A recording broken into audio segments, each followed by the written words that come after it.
Bonsoir à tous et bienvenue. Une semaine après l'homicide de l'étudiant Déagoué Marsobin alias Général Sorcier, le secrétaire général de la FESI Camboussier et 7 de ses proches ont été placés sous mandat de dépôt ce lundi.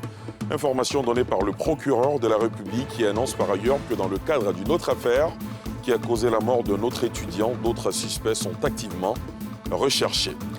Dans la foulée de la judiciarisation de ces crimes imputés à des membres de la FESI, la force publique poursuit l'opération de sécurisation et de pacification des cités universitaires. Ce lundi, c'était au tour de la cité Mermoz à Cocody. Plusieurs étudiants ont plié bagages et des installations illicites ont été détruites. Et puis, dans ce journal, nous irons à Guiglo, à la découverte du pont Alassane Ouattara, fraîchement inauguré.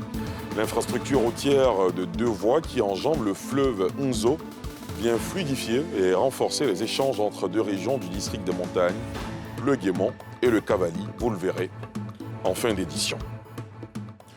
Le secrétaire général de la FESI Camboussier et 7 d'entre ses proches ont été placés sous mandat de dépôt ce lundi. Ils sont mis en cause à la suite de l'homicide, souvenez-vous, dans la nuit du 29 au 30 septembre dernier, de Déagoué Mars Aubin, alias Général Sorcier.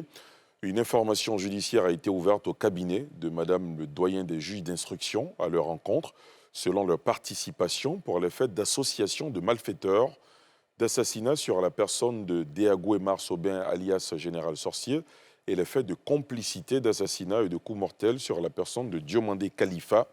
Diomandé Khalifa, un jeune étudiant de 30 ans, inscrit en Master 2 de criminologie, lui aussi membre de la FESI, est une autre victime qui avait été torturée par des membres de l'organisation et qui a fini par perdre la vie le 29 août 2024. Autant de précisions faites ce lundi par le procureur de la République. Le récit de Pierre Dipombella.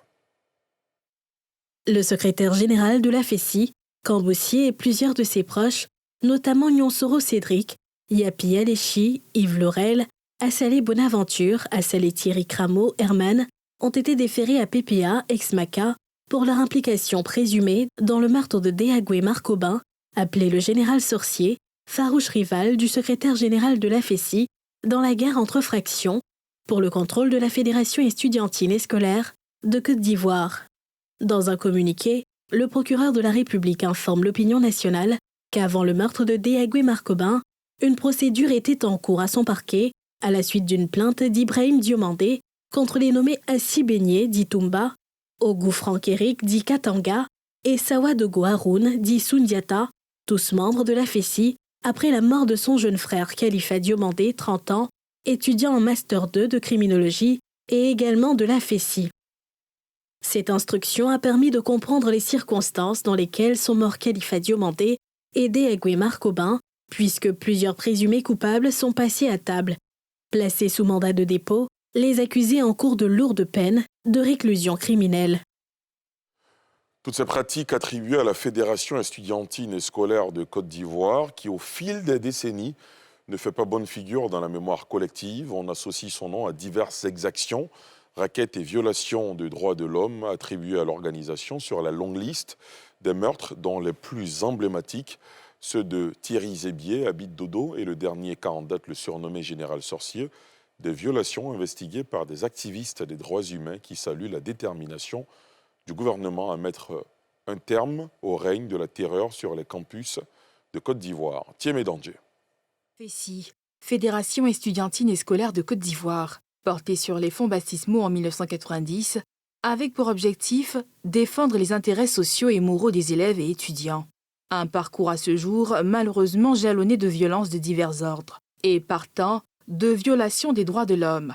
Un passif en 34 ans d'existence au cœur de rapports difficiles entre ce mouvement et les organisations de la société civile, parmi elles le MIDH, Mouvement ivoirien des droits humains, qui a ouvert des enquêtes sur des cas de meurtre mettant en cause la FESI.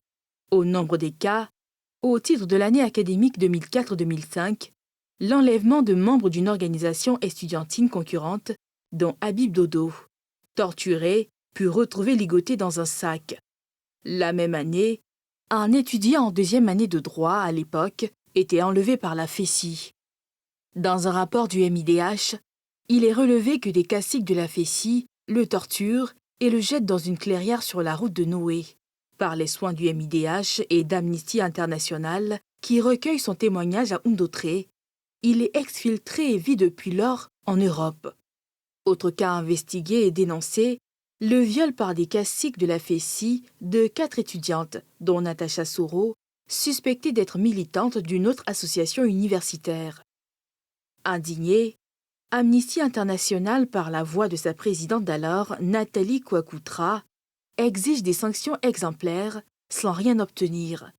Autre violation des droits de l'homme emblématique mise au compte de la Fessie, le meurtre de Thierry Zébier, resté comme une tache noire sur le pélage de l'organisation, accusé de s'être mué en bras séculier de partis politiques, voire en gang ou en milice, comme le déplore Human Rights Watch dans un rapport du 21 mai 2008.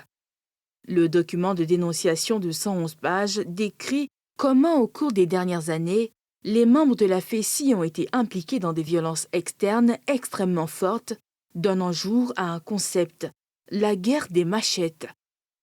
Même charge du côté du MIDH, qui enfonce le clou dans un autre rapport. La Fessie est alors une espèce d'État dans l'État. Elle contrôle en partie les campus par la violence.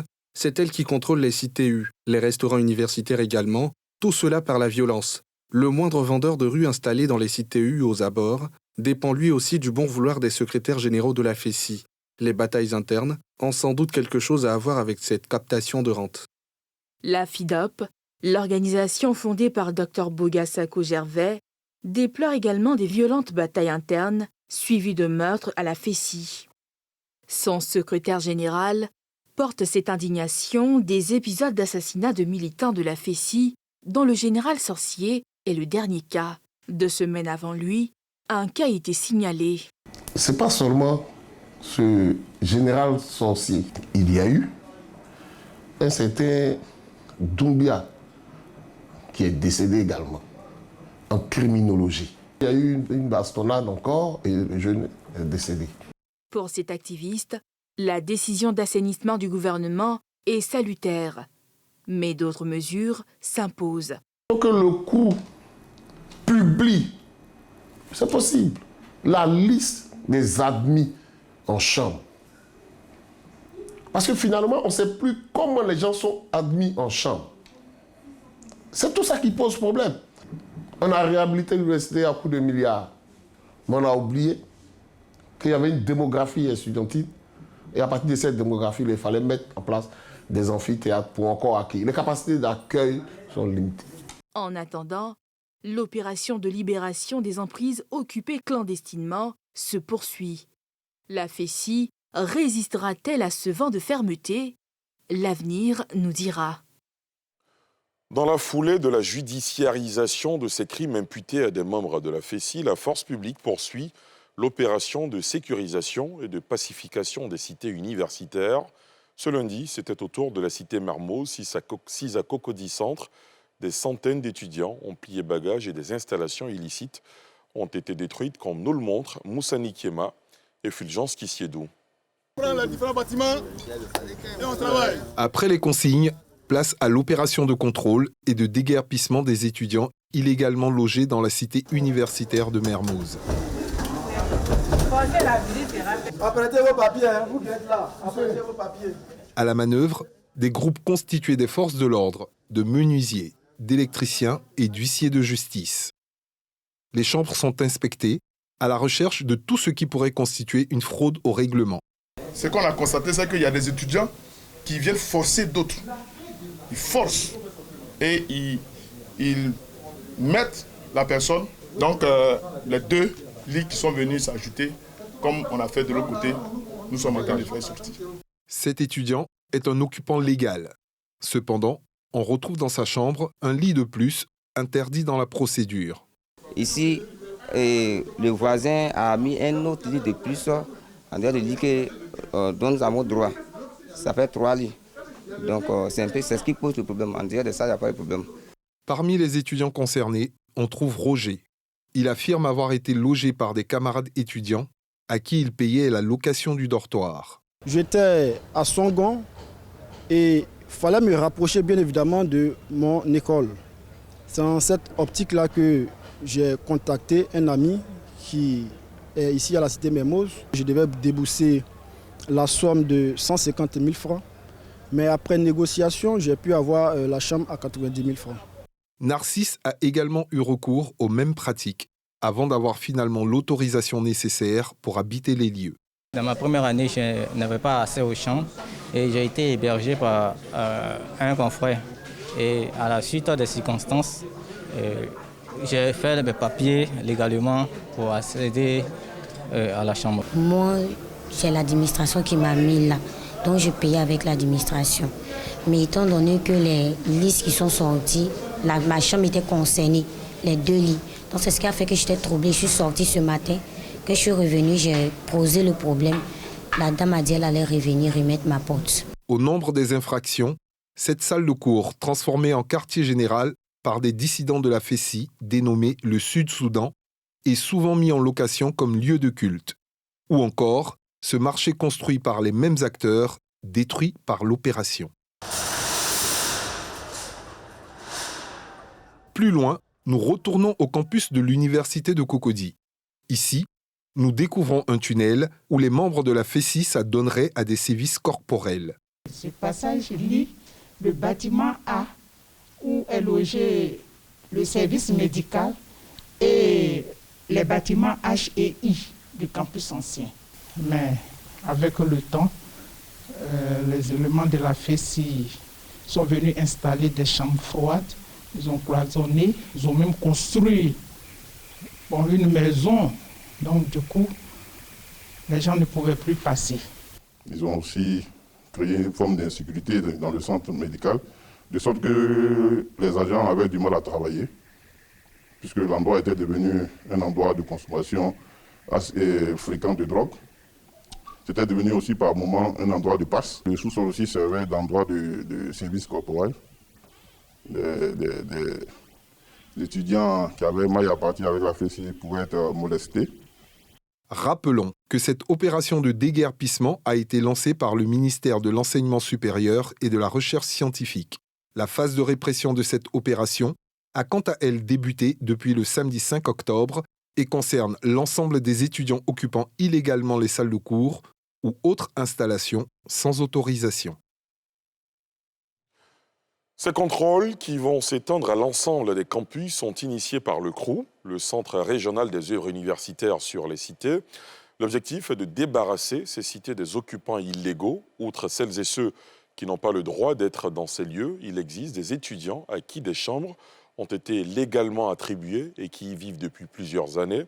Comment vivent-ils cette opération de sécurisation et de pacification des campus universitaires? Quelles procédures ont-ils suivies pour acquérir ces places en cité? Quelles sont les conditions à remplir pour faire acte de candidature à une admission en chambre de cité universitaire?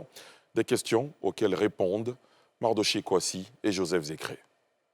Cité universitaire de Mermoz, dans la commune de Cocody.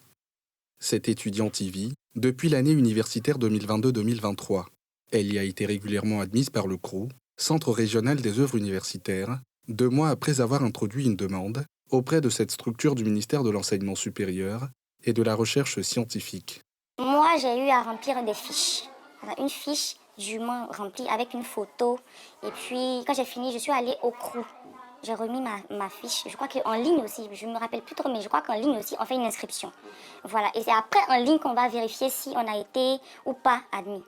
Voilà. Donc, quand j'ai remis ma fiche, on a attendu et j'ai vu que j'étais admise, voilà, dans une chambre de cité. J'étais tellement contente parce que je me suis demandé mais comment je vais faire pour pouvoir aller à l'école, pour pouvoir revenir à la maison et tout. Non loin de là, sur le même palier, certaines chambres ont été vidées de leurs habitants et activités illégaux, mais pas celle de cette autre étudiante en biochimie, logée dans cette chambre depuis l'année universitaire 2018-2019. Elle a préféré passer par la voie légale. Après avoir obtenu mon bac, vu que mes parents étaient loin de l'université Félix Houphouët-Boigny, je me suis renseignée quels sont les dossiers à fournir. Est-ce que je valide d'abord les conditions? Est-ce que mes points sont OK? Et les dossiers, quand je me suis renseignée, j'ai monté le dossier. Et donc, quand ils ont lancé les dates d'admission, je suis venue remettre mes dossiers au CROU. On contactait en ligne pour voir si c'est sorti. Quand tu es admise, on met admise. Quand tu es refusé, ça sort en rouge, refusé. Après l'admission, vous voyez dans la cité dans laquelle vous êtes admise et vous revenez à la cité maintenant avec tous les autres papiers pour vous inscrire, puis payer les chambres et avoir accès aux chambres maintenant. L'admission de ces étudiantes en cité universitaire leur a été d'une grande utilité, contribuant à leur offrir un environnement serein pour leurs études. La cité universitaire m'a permis de me concentrer, de venir plus tôt en chambre pour pouvoir me concentrer sur les études. Parce que quand je n'avais pas les résultats, je prenais le bus pour rentrer à la maison. Donc quand je rentre tard, je n'ai pas le temps d'étudier. Je suis fatigué vu que le lendemain, je dois me réveiller très tôt, lutter le bus, puis revenir à l'école. Donc les cités m'ont permis de valider mes années et de me concentrer aussi. C'est juste à côté de mon université. Je n'ai pas besoin d'emprunter pour aller à l'université. L'université n'est pas loin. Il y a aussi le fait de bosser en toute quiétude parce qu'il y a des salles d'études mises à disposition des étudiants. Il y a la cafétéria, la cantine où on peut aller manger, où la nourriture est à moins de coût. Tu as 200, tu as 300, tu peux avoir un plat de riz avec la sauce, il n'y a pas de souci. Une sérénité relativement accessible à tous les étudiants, pourvu que ceux-ci respectent les critères d'admission et dans la limite des chambres disponibles. Sont concernés par l'opération d'admission dans les cités universitaires les étudiants de l'université Félix Houphouët-Boigny, des grandes écoles publiques, et ceux orientés par l'État dans les universités et grandes écoles privées, tous régulièrement inscrits. Pour espérer être admis, il faut être régulièrement inscrit, avoir validé son année académique, être en conformité avec le règlement intérieur des résidences universitaires et respecter le critère d'âge à savoir licence 1 21 ans, licence 2 23 ans, licence 3 25 ans, master 1 26 ans, master 2 27 ans, doctorat 1 28 ans, doctorat 2 29 ans, doctorat 3 30 ans. Dans le reste de l'actualité, nous prenons la direction de Guiglo, chef-lieu de région du Cavali. À la découverte du pont Alassane Ouattara, fraîchement inauguré, l'infrastructure routière de 2 voies qui enjambe le fleuve Nzo vient fluidifier et renforcer les échanges entre 2 régions du district des Montagnes, le Guémont et le Cavali. Moins d'un mois après sa livraison, les populations accueillent cet ouvrage avec enthousiasme, comme nous le présentent nos envoyés spéciaux Thiemé Danger et Fulgence Kissiedou. Guiglo, chef-lieu de région du Cavali. Aux portes d'entrée, le fleuve Nzo, désormais enjambé par un tout nouveau pont. Une infrastructure routière où la conduite est désormais des plus aisées. D'un coût de réalisation de 8 milliards de francs CFA, d'un linéaire de 112 mètres de long avec 2 voies de 3,5 mètres chacune, offrant une circulation dans les 2 sens, cet ouvrage d'art vient changer les habitudes. Plus question désormais d'attendre de l'autre bout, comme c'était le cas avec l'ancien pont, mis en circulation depuis 1958. J'ai vu un ami se noyer dans cette eau-là, dans cette rivière-là. Et aujourd'hui, ce nouveau pont nous rassure et nous sommes très heureux. Avant, vraiment, c'était pas la peine au 7. Voilà, parce que l'ancien pont même, on ne pouvait pas faire même des dépassements. Et puis le pont était mal fait, était dégradé, était cassé. Ça a provoqué plusieurs accidents même. Il y a des véhicules qui sont tombés dans l'eau même à cause de ça. Avant, l'ancien pont nous fatiguait, vraiment on gare, et puis d'autres passent, et puis nous aussi on passe. Donc maintenant, c'est à 2 voies, en tout cas ça nous arrange. Outre ses habitants comblés, le nouveau pont met du baume au cœur de ces actrices du vivrier, qui voient retirer de leurs pieds une grosse épine sur la route de l'évacuation de leurs produits. Quand on fait la récolte pour transporter notre produit pour aller dans les villes voisines, on a des problèmes. Parce que le pont, en tout cas, c'était vraiment détruit. Donc actuellement, aujourd'hui, nous sommes très heureuses parce qu'on aura toutes les possibilités de faire sortir notre produit pour aller où on veut. On dit merci à notre papa Ado qui a au moins pensé à ces enfants qui sont dans le Cavali. Puisque c'est cette seule sortie qui est ici à Guiglo. Si ça ne va pas, c'est que nous tous on reste à Guiglo. Donc vraiment, on dit merci au gouvernement. Même satisfait du côté des autorités politiques locales, lesquelles saluent la clairvoyance du chef de l'exécutif du pays, qui permet de fluidifier et renforcer les échanges entre 2 régions du district des Montagnes, le Cavali et le Guémont. Ce pont est une véritable fierté pour toutes nos populations. Son impact rend l'accès très facile à Guiglo. Aujourd'hui, les gens peuvent voyager en toute quiétude. Alors que par le passé, ce pont-là, les gens avaient des appréhensions. Donc, certains se réservaient de venir. Mais aujourd'hui, c'est la grande affluence. L'eau atteint presque le pont. Alors que quand les gros porteurs passaient, ils bougeaient. Ça veut dire qu'il ne tient plus bon sur le sol. Toutes les populations du Cavally disent infiniment merci au président de la République pour cet ouvrage qui les met à l'abri de tous les dangers que ce pont a fait subir à nombre de populations et de personnes qui venaient visiter la région du Cavally. À terme, faut-il le souligner, ce pont doté de passages piétons va intégrer un projet d'électrification à l'énergie solaire sur 10 km du fleuve Unzo, à la sortie nord, menant à Diokwe. À l'étranger, on se rend en RDC où la vaccination contre le Mpox dans la province de la République démocratique du Congo, la plus touchée par l'épidémie, le Sud Kivu, a commencé au lendemain du lancement officiel de la campagne dans le pays. Le Mpox, c'est la maladie auparavant appelée variole du singe, une pathologie virale qui se propage de l'animal à l'homme, mais qui se transmet aussi entre humains, provoquant fièvre, douleurs musculaires et lésions cutanées. La RDC est le pays le plus touché au monde par le virus, avec plus de 30 000 cas et près de 990 décès depuis le début de l'année. Les précisions de Pierre Dipomela. Le début très attendu des opérations de vaccination en RDC a été annoncé samedi avec l'injection des premières doses chez des soignants de l'hôpital de Goma, capitale du Nord Kivu, qui concentre 90% des cas de la maladie. Un soulagement pour le personnel soignant qui peut maintenant se mettre à l'abri du virus pendant les consultations. J'attendais cette vaccination, d'autant plus que je suis souvent en contact avec ces malades.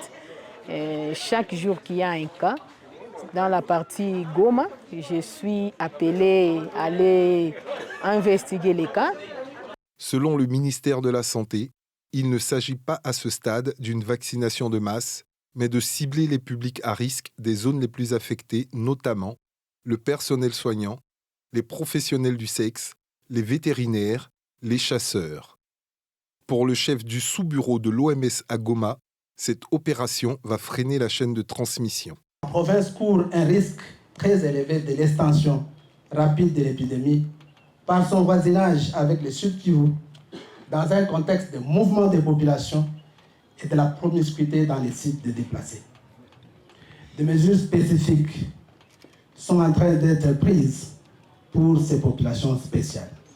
Le message qu'on donne, c'est que le vaccin est sûr et sécure, le vaccin marche, le vaccin contribue à la lutte contre le Mpox et le vaccin, on a déterminé les groupes cibles et nous avons déjà reçu 265 000 doses au niveau du pays. Au niveau du Nord Kivu, nous avons plus de 20 000 doses. La RDC a enregistré plus de 30 000 cas de Mpox et près de 990 décès depuis le début de l'année, selon les chiffres officiels. Le Sud Kivu, où a été détectée l'épidémie actuelle il y a 1 an, selon les autorités sanitaires, comptabilise à lui seul plus de 8 400 cas et 45 décès. La province doit recevoir 200 000 des 265 000 vaccins que le pays a actuellement en sa possession, mais n'en a reçu qu'un peu moins de 30 000 à ce stade, selon les autorités sanitaires provinciales. C'est ici que prend fin ce journal préparé par l'ensemble de la rédaction. Et si vous souhaitez avoir l'actualité exclusive du sport en Côte d'Ivoire, restez avec nous à 20h30 sur nos antennes. NCI Sport avec Tia en présentation notamment et plusieurs sujets à l'ordre du jour ce soir. J'ai été très heureux de vous présenter ce bulletin d'information. Merci de nous avoir suivis. Excellente soirée sur la nouvelle chaîne ivoirienne.